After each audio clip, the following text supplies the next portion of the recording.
The 1st of March 1944, deep in the choking, malaria-ridden jungles of northern Burma during the brutal push toward Myitkyina.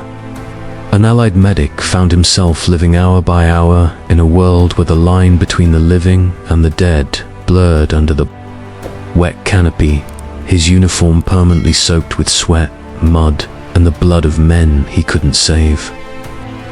Japanese snipers hid like ghosts in the trees, firing without warning. And every time he crawled out to reach a fallen soldier, he felt the bark explode above his head as bullets sliced through leaves like invisible razors.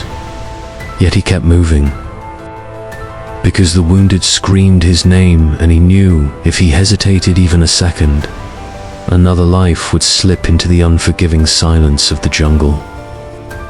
He carried no weapon, only bandages, morphine, and a rusting pair of scissors. Yet he was forced to perform battlefield surgeries while kneeling in mud that writhed with leeches, cutting away shattered limbs as monsoon rain diluted the blood, pooling beneath him, and the stench of infection mixed with the rotting vines until it felt like the entire jungle was breathing decay into his lungs.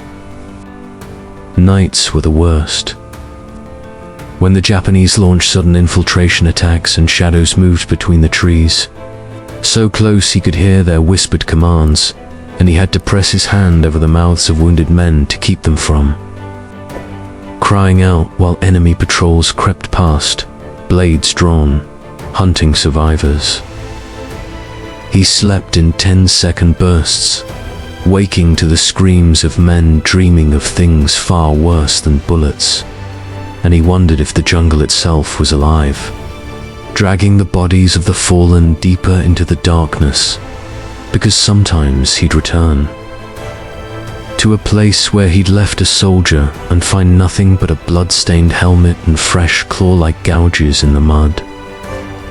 Yet through this nightmare he documented every casualty, every desperate rescue, every moment when hope seemed as thin as the wire they used for field stitches. And his reports later revealed hidden horrors of the Burma Campaign that historians still hesitate to speak of. But the question that grips every listener even now is this: on that night when the gunfire suddenly stopped and the jungle fell deathly quiet, did the medic sense a Japanese ambush tightening around him, or did he realize something far more terrifying was stalking the wounded in the darkness of Burma's forgotten war?